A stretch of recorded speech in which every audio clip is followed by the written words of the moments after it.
Good afternoon, ladies and gentlemen, and welcome to the pre-snap game on Wisconsin. My name is MJ Hurley, and we are ready for a snow day at Lambeau Field. So today we have the pre-snap game on Wisconsin, sponsored by Artec Ventures. As always, thank you to Artec Ventures for taking care of us and other amazing companies since 2020. Today we have what should be an easy game. And I'm gonna clarify that as we go along today. But on paper, with Aaron Rodgers back, with the Green Bay Packers more healthy than they've been in the last few years, this is a football game that the Green Bay Packers should win with Aaron Rodgers at their quarterback. Now, that's a pretty big disclaimer because Aaron Rodgers has not practiced. He was activated yesterday at 4 p.m. Eastern time. And today is officially active. But, if you saw the Pat McAfee show on Tuesday, Aaron Rodgers has barely been doing anything. His biggest worry was his conditioning, whether his heart and, his conditioning overall would be able to handle coming back. Now we have what is possibly a snow game in Lambeau Field. It's windy as all heck. And this is going to be, it just feels like it's going to be a classic game. This should be an easy football game for the Green Bay Packers to win, but nothing the Green Bay Packers have done this season is really easy for the most part. Even if it's a solid win, we seem to make it a little bit difficult at some point along the road. So, first game back after COVID for Aaron Rodgers, first game back after finger surgery, and whatever that rehab was from Russell Wilson. I'm sure you guys have seen his promotional documentary video about coming back. It was the most dramatic thing I've ever seen in my life. Personally, I preferred David Bakhtiari's I'm Back. I liked that one a little bit better, but maybe that's just me. We have two quarterbacks returning for the first time in different time periods, but it's much better. No offense to Geno Smith and Jordan Love, but it's much better to see Aaron Rodgers versus Russell Wilson in Lambeau Week 10 in a must-win game for the Seattle Seahawks and a game that the Green Bay Packers would very much like to have. Dan, as always, good to see you, sir. Snow game, according to Nate, means A.J. Dillon 200 yards. I love snow games because we get the running game more involved. And if you guys have been around here for any period of time, you know that it drives me absolutely crazy when Matt LaFleur does not run the football. You know why? Because the Matt LaFleur, Sean McVay, Kyle Shanahan offenses are centered around what? The running game.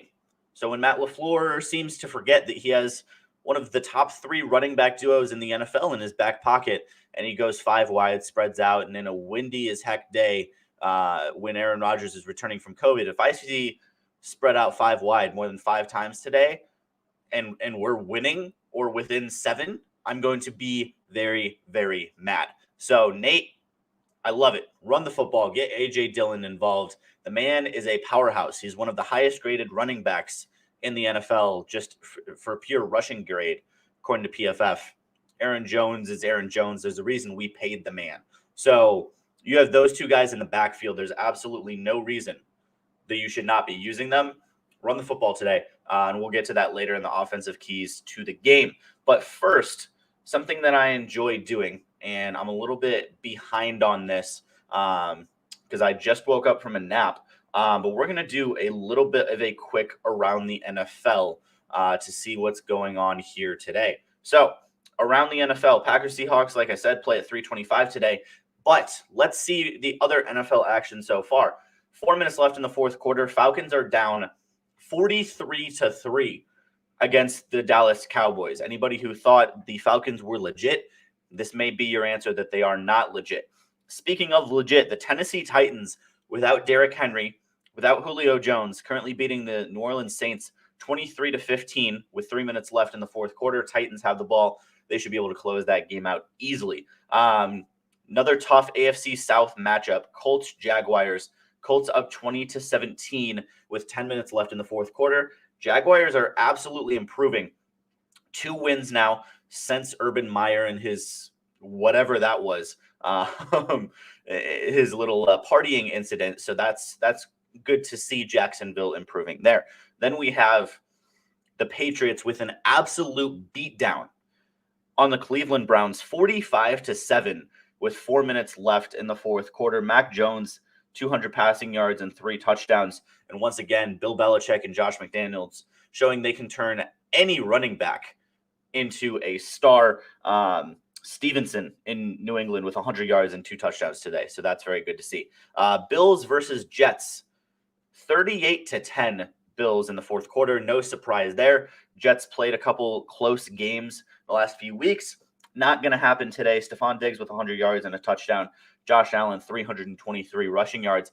And most surprising to me, well, one of the most surprising is Lions tied with the Steelers right now. As Dan said, Lions are on upset watch, 16-16 against the Steelers with 4 minutes left. If the Detroit Lions cannot win a football game against Mason Rudolph, then I have things to say about that franchise. However, the thing that makes me the most happy about today's Around the NFL in the early noon 1 p.m. games is the Washington football team is beating the Tampa Bay Buccaneers 23-19. 2 minutes left, and they have 3rd and goal on the Tampa Bay 4-yard line.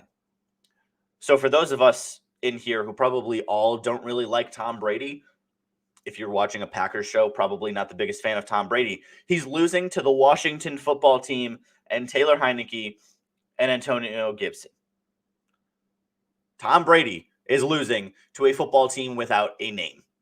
Just be happy about that on this beautiful Sunday afternoon in November. So that's our little Around the NFL recap.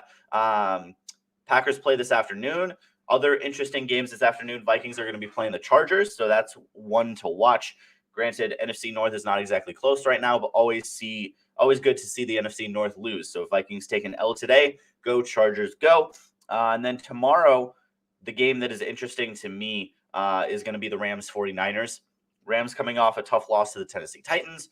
49ers, basically win or go home. You go to 3-6 in the NFC West, and you're not going to escape from that. So that's my little Around the NFL. Chiefs also play the Raiders tonight. That's our Sunday Night Football. So we've got a good Sunday Night Football matchup tonight. But Packers, Seahawks. Let's begin to dive into this a little bit more. Did our Around the NFL.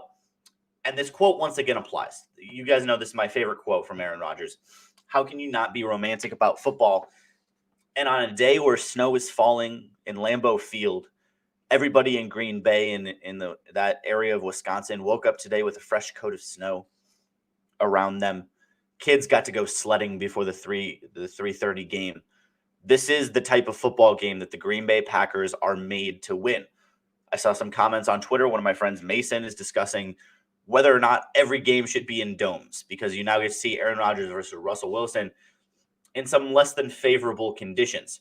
However, Aaron Rodgers and the Green Bay Packers are built for this. The reason Green Bay doesn't have a dome is because once it hits November, you have to come into Lambeau in the freezing cold, in bad conditions, in wind, rain, sleet, snow, or shine. And you have to beat Aaron Rodgers and the Green Bay Packers in Lambeau Field, which the Seattle Seahawks have not done the last 9 times they have come to Green Bay. So if you want a statistic, Green Bay 9-0 their last 9 games against the Seattle Seahawks in Green Bay. Russell Wilson has lost his last 4 as the starting quarterback in Green Bay by a combined point margin of over 10 points. So if you're going off recent history, this is a football game the Green Bay Packers should absolutely see. Interesting question from Jeffrey. Any chance we see Cobb as kick returners today? It seems that Maurice and the coaching staff are still inclined to keep Amari Rodgers there. But given the conditions, I really hope they don't. It's a good question, Jeffrey. I really hope that they don't have Amari Rodgers back there. But if they do have Amari Rodgers back there, I just need this football game to not be decided by special teams. That's really all I need. I need this game to be decided by Aaron Rodgers or the defense or something along those lines. To me, anytime the Green Bay Packers have a game decided by the special teams, we're going to lose that matchup. Even if we put Randall Cobb back there as the punt returner, even if we make a couple changes, even if we didn't cut our long snapper, Hunter Bradley, and sign our practice squad long snapper. These are changes that are minuscule. Even if we didn't have Tyler Lancaster blocking on field goals and we had Mercedes Lewis, these are minuscule changes. I don't think they would take the Green Bay Packers from the second to worst special teams unit in the NFL to even top 15, something like that. Green Bay Packers special teams is bad. And that's just the way it's going to be. Hopefully they can float up to maybe 20th in the league. If the Packers have the 20th special teams in the league, top 10 defense, top 5 offense, that's a winning formula. I need a little bit more improvement, and we'll get there eventually. They're just not there quite yet, which is unfortunate, but that's just the way it is. So if we're just looking at a couple more statistics before we dive into offensive and defensive keys to the game today, matchup predictor for ESPN's Football Power Index has the Packers at a 55% chance to win. That is updated with Russell Wilson and Aaron Rodgers playing. However, Vegas has Green Bay as -3, which basically means that Vegas thinks this is a pick'em game. Green Bay gets 3 for being at home. Money line 170 for Green Bay, over under at 49. And based off of the score I had earlier, I am actually picking the under, which we'll get to that later when I give my bold predictions and my score predictions later. But for some injury updates, out for the Green Bay Packers, Vernon Scott, Equanimeous St. Brown, Dominique Daphne, Kingsley Keke, and David Bakhtiari are all inactive for this game. So that is what we're looking at for Green Bay.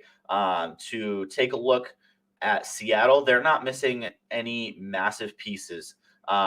Stone Forsythe is going to be out for this game. And then Dakota Shepley, Jacob Eason is out, but that's okay with Geno Smith and Russell Wilson active. And then Cody Barton at linebacker. So nothing too crazy for each side. I'd like to have Kingsley Keke in this football game, but it's not surprising that David Bakhtiari will be out. Yes, Nate, Chris Carson is still out. He's been out for a little while. So that's not inherently surprising. We were expecting that from the Green Bay side. Lambeau Field is more magical than Disney World. Come at me. I love the energy. Dan. Absolutely. So coming in this game, Green Bay and Seattle are honestly statistically pretty even, which is ironic. Green Bay scoring 22 points per game, allowing 20. Seattle allowing 21 points per game and scoring 22. So basically, both teams are putting up and allowing about the same much.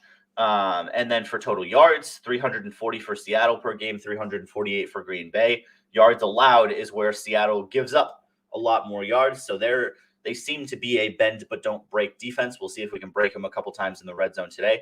Seattle's coming off a 31-7 win against Jacksonville Jaguars. Not necessarily an impressive win because it's the Jacksonville Jaguars. I'm not impressed. They lost their previous 3 to New Orleans, Pittsburgh, and the Los Angeles Rams. So last 3 games that they played against good teams, granted without Russell Wilson, they got schmacked. So that's what I'm expecting Green Bay to hand them today. Russell Wilson is 10 touchdowns, 1 interception on the year before his thumb injury, or I believe he hurt one of his fingers in the middle of his hand. Before that injury, Russell Wilson was one of the MVP candidates, but unfortunately he was injured. Again, I talk a lot of smack about Russell Wilson. A lot of Packers fans talk some smack, but he's a good dude. He's one of the best in the NFL community, does some great things for the Seattle people. So never going to wish Russell Wilson any harm. Make fun of him a little bit. Don't want him to be MVP because that's Aaron Rodgers. We all know that. But I will gladly pick some fun on Russell Wilson. So with that, I believe we are going to move on to the offensive keys to the game. So while I am rambling here, I would like to hear your guys' offensive keys to the game. Here's my advice. I generally stick away from saying Aaron Rodgers unless there's something specific. So if you wonder why I never say Aaron Rodgers, it's because I try to stay away from it because it's very cliche. He's the best player on the Green Bay Packers. He's one of the best players in the NFL. So if I say our key to the game is Aaron Rodgers, well, thanks, Sherlock. Of course, our key to the game is Aaron Rodgers. But, trying to dive a little bit deeper into this, looking at what Seattle does well and what they do poorly specifically.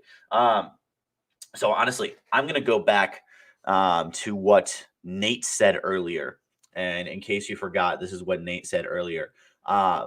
I've been looking for A.J. Dillon's breakout game this year. His breakout game last year was against the Titans in the snow. So honestly, I want A.J. Dillon. I'm not going to go as crazy as Nate. I'm not going to go 200 yards. I'm going to go, I want 75 yards rushing, 25 yards receiving. So give me 100 scrimmage yards from A.J. Dillon and 1 touchdown.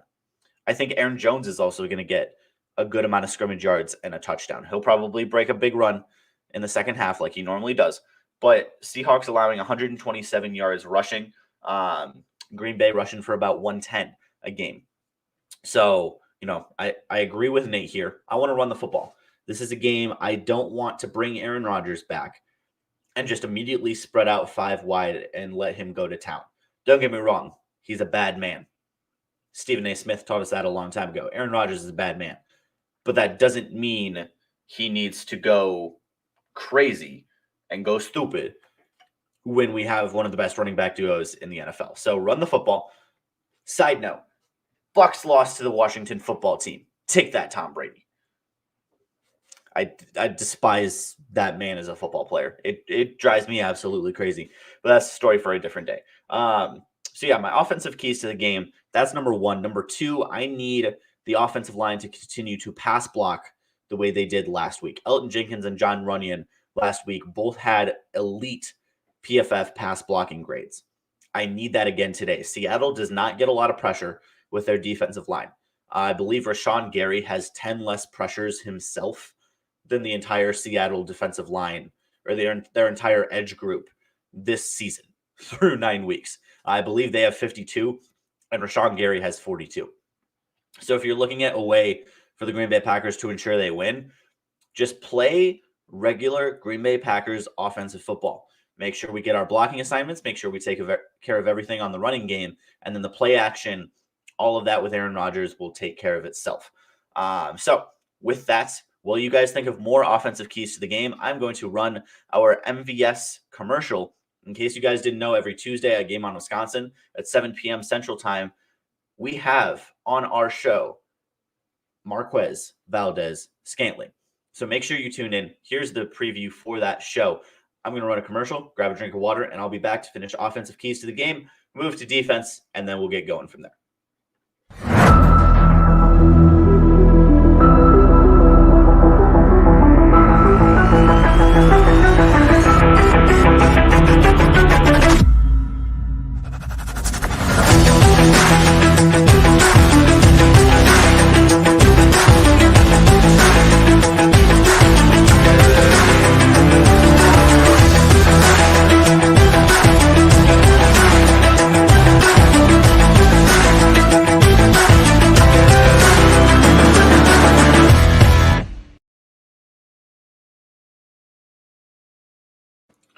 All right, we are back. I got a drink of water. I'm ready to yell for 13 more minutes.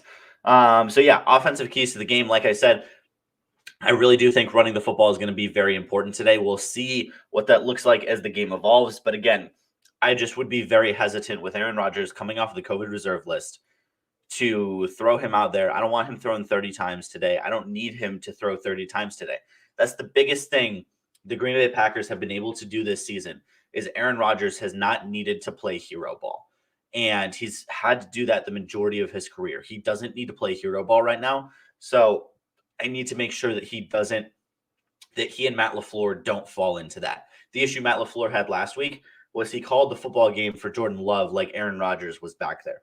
So I need Matt LaFleur to make sure that he calls the correct brand of game today. That's going to be my other key to the game. Make sure the rushing game is on point. That's always going to be the base for this Green Bay Packers offense. I need to make sure we return to that because I don't think Matt LaFleur ran the football enough last week against the Kansas City Chiefs. So today, I need Matt LaFleur to run the football, but with that, I need him to call the correct brand of game. And what I mean by that is Aaron Rodgers, we don't know what he's going to look like today. If Aaron Rodgers gets out there first drive, slinging the football like crazy, he and Tay are going off. That's a different story. But if Rodgers looks off right away, Matt LaFleur needs to take it down a notch, calm it down a little bit, and make sure we're not calling the most advanced level plays he has on that sheet of his right away.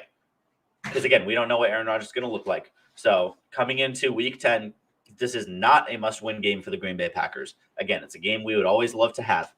But this is a game Matt LaFleur needs to make sure he calls the correct brand of game. So before I get going, any other offensive keys to the game? I know seems to be a theme that we want to run the football today. Also, Dan, yes, put some respect on Rashawn Gary's name. We'll get to that in the defensive keys to the game for sure. But yeah, offensive keys to the game. Just a quick recap: AJ Dillon got the running game going. Aaron Jones, a little bit of action today, but honestly, I'd like to see more AJ Dillon. Give me 100 scrimmage yards and a touchdown from AJ Dillon, and then Matt LaFleur needs to call the correct brand of game, and the Green Bay Packers will be just fine offensively. So, with that defensive keys to the game, this is going to be an interesting one because this is going to be the first time that the Green Bay Packers, since losing Jair, in my opinion, are playing a team that has two legitimate wide receiver ones. And Tyler Lockett and DK Metcalf can both go get theirs. And they're very impressive wide receivers. So we're gonna have our full core of defensive backs other than Jair Alexander. Eric Stokes will be active. Kenny Clark is also active. And then Rasul Douglas will be there as well. So we're going to have those three. I really don't want Kevin King on either of those. Give me Kevin King on Freddie Swain, but please give me Eric Stokes and Rasul Douglas to begin the game. I need Eric Stokes realistically on DK Metcalf, and then Rasul Douglas can take Tyler Lockett. I don't know how that's going to match up specifically defensively. That's going to be more up to Barry. But I really, and I hate to be that guy bringing it up again and again, but I really don't want Kevin King covering one of those guys and DK Metcalf and Tyler Lockett that are incredible receivers. Both have over 500 yards receiving this season already. DK Metcalf has 8 touchdowns. It's going to be 10 or 11 if Kevin King is on DK Metcalf. So that's just the way it is. Dan says this is must win today since the Bucks lost, Rams play tomorrow night, and also the Cardinals are still rolling. Honestly, Dan, I don't think the Green Bay, with all the health issues the Green Bay Packers have had, I really don't care, to be honest, if they're the top team in the NFC. Lions and Steelers going into overtime, by the way. Obviously, having a home field advantage, making everything go through Lambeau would be great. Dallas won today. So we need to make sure we keep up with them as well. And like you said, Tampa Bay lost. LA plays later. So we got to make sure we keep up with all of them. You're not wrong. But at the same time, this is week 10. We're getting a lot of guys back from injury today. So obviously, I would appreciate if the Green Bay Packers won this football game. But I don't think it's a must win, as in their season is destroyed if they don't win this football game. I think they'll be okay. They'll survive. They'll make it through. And they would get through to week 11 perfectly fine. So that's kind of how I'm looking at it. So other than looking at some of the specific defensive back matchups, I think the other big key to this game is going to be our pass rush. Dan brought it up earlier with Rashawn Gary after I brought up that pressure stat. Rashawn Gary is going to be my guy today. Russell Wilson feeds off of either a clean pocket or being able to break contain really easily. So I need to make sure that Rashawn Gary and Preston Smith are taking care of that contain today, but also getting to the quarterback. And I know that's really hard to do, especially for Preston Smith. But in order for the Green Bay Packers to win this football game, the Seahawks are going to pass a lot. So if we can limit that passing game, which means limiting Russell Wilson coming off of an injury, he's going to be rusty. We need to take advantage of that early and often to get the Seattle Seahawks to a one-dimensional football team, get them to a passing football team by being ahead, by putting pressure on them offensively, keeping their defense on the field so that they have to keep up when Russell Wilson comes back on. That's what I need to see from the Green Bay Packers defense this week. Basically, I just need them to do exactly what they did last week against Kansas City. Play fast, play hard, fly to the football, play good coverage, don't have penalties. I mean, the type of football they played last week, if they do that this week and every week, the Green Bay Packers are a very scary football team. So My keys to the game, I guess, are the defensive back matchups defensively for the defensive keys to the game. And then I'm also going to go with Rashawn Gary. I need a sack and a half out of that man today. So I'm curious what your guys' defensive keys to the game are. That's what I've got for you. But yeah, overall, this is a football game that the Green Bay Packers can and should win. On paper, they have the advantage over Russell Wilson and the Seattle Seahawks. Russell Wilson struggles in Green Bay. The Seattle Seahawks have struggled in Green Bay for their last 9 matchups. So this is a game that Green Bay can easily win. They should win, and that's what it should be. So with that, my bold predictions for this football game. Green Bay Packers are going to have I was gonna say I'm gonna do it. Green Bay will have more rushing yards than passing yards today. I really need A.J. Dillon and Aaron Jones to go off today. I have a feeling it's that type of day. Snowy day in Lambeau. It's windy. It's going to be hard to throw the football a lot. It's going to be hard to kick the football. This is perfect scenario for A.J. Dillon and Aaron Jones, so I need them to go crazy. So offensively, my bold prediction is more rushing yards than passing yards. Defensively, I'm going to say Russell Wilson has more interceptions than he has touchdown passes. So more rushing yards than passing yards for the Packers.